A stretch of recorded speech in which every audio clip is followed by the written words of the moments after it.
process. Every town, village, city, and also park and library board, this is the process. People are entitled to have their opinion on who they object to, and then you have to leave the case before the electoral board. Obviously, you were not on those ballots today. You went the caucus route. Do you have any regrets of going that route with your Democratic career? Definitely not. I will be on the ballot come April. And so can you explain how you expect to get on the ballot as a write-in or some other type of way? The people will put me on the ballot. So we're doing the legal routes, which you guys heard me speak to yesterday, and we will be on the ballot. And then can you explain further in terms of the objections today, why you have your supporters, your allies, challenging supervisor candidates? Well, I don't have anyone challenging anyone. Everybody is have their opinion to challenge whoever they like, and everybody gets the opportunity to due process.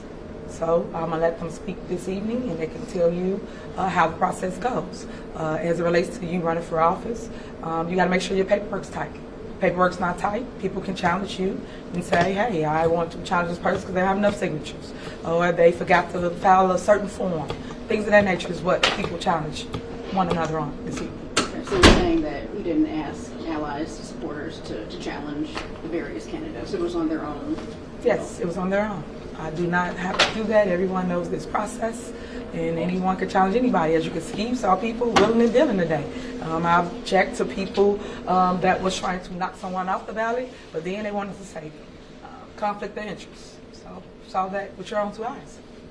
And I know yesterday you told us you felt like this whole process has been a machine of politics. Do you think that's continued today? I know you objected to an attorney representing someone. Do you feel like that's all still on display with politics? I think politics will always be on display as it relates to government, because people play politics with the residents' minds and with their money. And as it relates to last night's meeting, you've mentioned that Thornton Township is shutting down. Can you give a timeline, a deadline in terms of that, and how will that impact residents? So when I mentioned that last night, I also stated that I'm waiting on legal to basically direct us on our options. As you know, I stated we are without insurance because 2 trustees did not show up to do their job, which is come and vote and make sure the people had the resources needed, which is insurance, so we can still operate.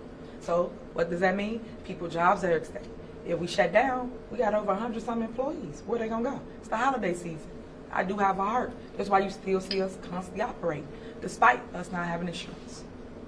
And when it comes to the government functions, I know you mentioned you're still figuring out the police chief with Dolton. Will he have a job tomorrow? Well, currently right now, I'm only speaking to Township, and as it relates to the Electoral board. Any more questions? All right, so I'm going to let Michael Smith come up, and you can hear from him on the questions you asked me about other people.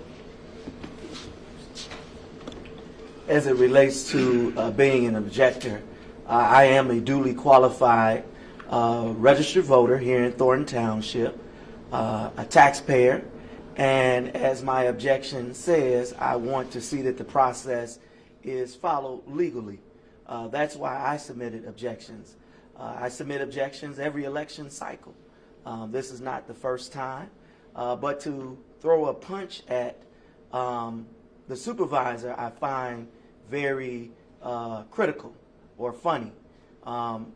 Napoleon Harris as well has filed objections as well against these candidates and used people to do it on his behalf, as well as Christopher Clark, who's also a candidate for supervisor. I don't know who's feeding the media the information, but let's just put it all out there. They have put individuals out to challenge candidates. The supervisor at no point asked me to put forth a challenge.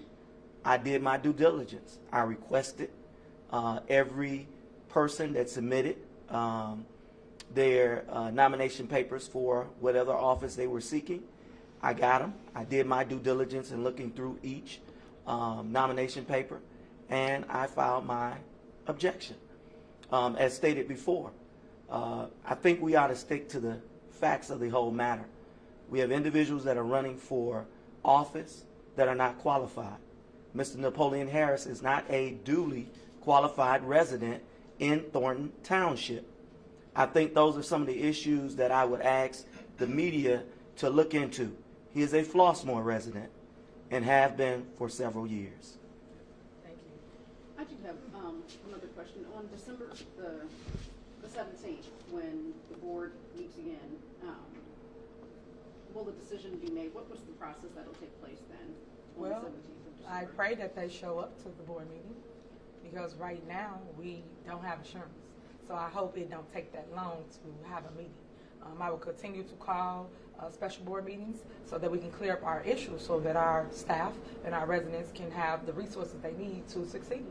So I will be calling another meeting next week. If you're not paying attention, they're just trying to wear down the clock as it relates to the appointment for the trustee that's vacant. All right, Keith first. Good afternoon, everyone. As it relates to challenges, this is nothing new for me. I've been doing challenges in Illinois for many years. It's a part of the process. When you run for office, it tells you in the candidate's guide you should seek legal advice. So when people make major flaws on their paperwork, that's their mistake, not ours. If this was an NFL game, since we refer to Napoleon, if this was an NFL game and there was only 2 seconds left, you call a timeout, you're on the 50-yard line, but you got a kicker that can kick and win that game from you from that distance, that's what you do. It's part of the process. So I think there's a lot of more pressing issues than this process, especially at Thornton Township. We've had people put out misinformation on social media stating that they've called in to do it wasn't a phone poll. How was it worded? No, they called it something else, a consent to vote for insurance. We passed out information yesterday to all the news stations that showed the emails from the attorneys which specifically said that you cannot do it, it's illegal, you must be in person. None of the news stations aired that. And we gave the actual emails that came from the law offices that represent the township. So the misinformation is being put out. I think that's some of the things that we're trying to focus on. So any questions you have, I'm willing to answer. Just to confirm, your Keith Price, correct? Yes, ma'am. Okay. All right. And do you have an official title with the township? Well, I assist Ms. Henyard, Supervisor Henyard, and I'm the manager of the Thornton Township Food Pantry. And do you feel confident with the objections you guys made today that those will stand on the 17th when the board hears it? I don't usually file objections frivolously. I don't do it. When I file objections, it's because mainly major flaws in paperwork. So I feel very confident.